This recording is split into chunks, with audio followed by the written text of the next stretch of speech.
right, on now to our wonderful team here from Miami University. Tell us who you are, what you do. Hi, Liz. I'm Steve Large. I'm the Assistant Vice President for Health and Wellness. Yeah, we've had you on before. You're pretty passionate about that stuff, aren't you? I love it. How come?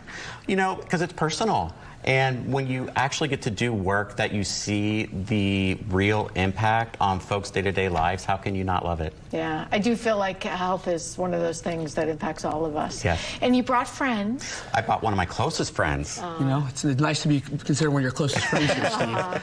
You are? My name is Will Brinley, and I have the honor of being the student body president at Miami for this academic year. So I thought it was interesting this academic year. I don't know if this was part of your campaign, that you guys made a choice to focus on mental health awareness. Totally. And mental health is something on a college campus that often kind of gets overlooked. And it's one of the hardest parts about being a college student is that right when you get to school, it's the first time you're on your own. And that's when we see a lot of mental health issues with our young college students. So that was one of the big things that I'm passionate about. And I've been lucky enough to partner with Steve in his office to kind of help amplify the voices of the work that they're doing on a day-to-day basis.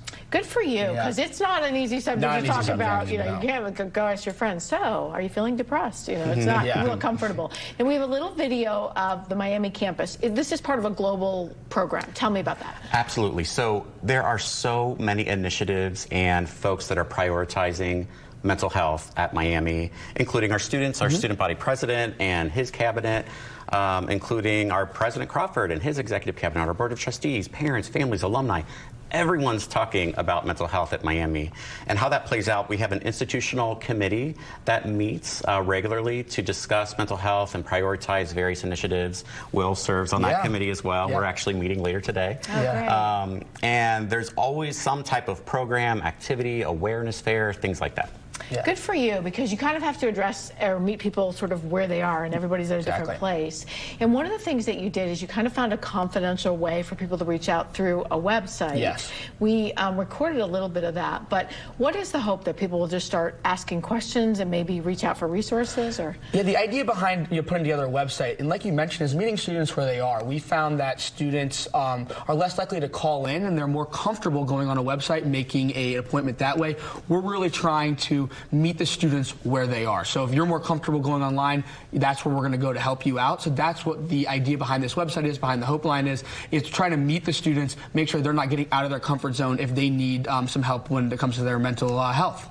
So did this come about because you saw the need? I know I'm from upstate New York, and Cornell University used to have these things called blue phones, because there were certain areas that students would think of, you know, maybe taking their own lives, and they said you can reach out for the blue phone, and they found that those interrupted that. So what did you learn? Yes, there's a variety of sources of data that we rely on. One, even just nationally what's happening and benchmarking with other colleges and universities. We also do a local survey at Miami of all of our students every year where they answer questions about mental health, and we can use that to inform our programming. But then I think even probably more powerful is just anecdotal, real-life data, talking with students and understanding what they're seeing, feeling, needing. And Miami is a special place because we're big, but we're still small enough to have those real-life conversations with students, and that's largely helped inform what we've been doing. Interesting. So when you were campaigning and whatnot, and you were sort of comfortable talking about mental health, did a lot of people kind of share stuff with you? You realize that when you're vulnerable with other people will be vulnerable back with you. So my awesome Vice President Babs and I, when we were campaigning to be elected, one of the things that we tried to break down is that stigma around talking about your mental health is not an easy conversation. We wanted to promote that talking about your mental health is actually a sign of strength versus a sign of weakness. And so that's one of the things that we really tried to prioritize during that time period. So when it came to talking about your mental health, it was attacking it head on and being like, hey, I struggle with this too. Oh, you struggle with that too? That's how those real conversations are started. Good for you, because it's hard to be vulnerable. Not easy. Then we have a phone number, and I love that you can text on this. What happens if I text that phone number? Or so there's two different, there's a telephonic, it's called the Hope Line, which stands for Help Over the Phone Everywhere. And that's a crisis line that students can call for support. We also just recently, though, are offering now a crisis text line.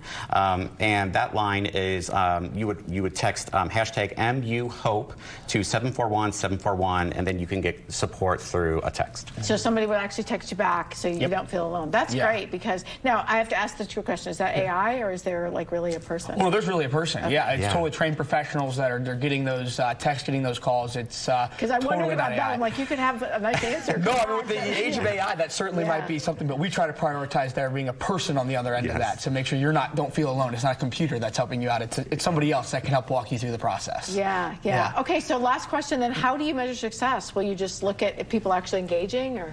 Gosh, that is a good question. I would think there's a variety of ways. What's most important to me is student feedback. Now, and what I will say though too, there's also actual metrics, including utilization data at Student Counseling Service. I would argue that more students seeking care perhaps is a good thing. That might suggest increased awareness and decreased stigma. Another metric could be around our student health survey. We could be looking at students that take medical leave of absences around mental health. Perhaps that number is going down. We can also look at just number of clicks on the website. We just launched this new website, and within 2 weeks we had 1,500 unique users. Boom. Wow! Right? You must feel good about that. Totally. But most important, I think, are actual opinions from real students. We've heard a lot of positive feedback around the work that Steve and his team is doing, and it's really reassuring to see that the work is paying off and students are feeling comfortable to talk about these tough conversations. Yeah, I really applaud your efforts. Thanks, guys. Thank you, Liz. Now, I didn't expect to get two great guys to come talk about this, especially because it isn't the guy conversation. So thank you. Not. We appreciate that very much. Thank you. All right, once again, we have that information for you, and we'll put links to the website and much more on what's happening in health.com. Blessing to have you. Thank you. Thank you.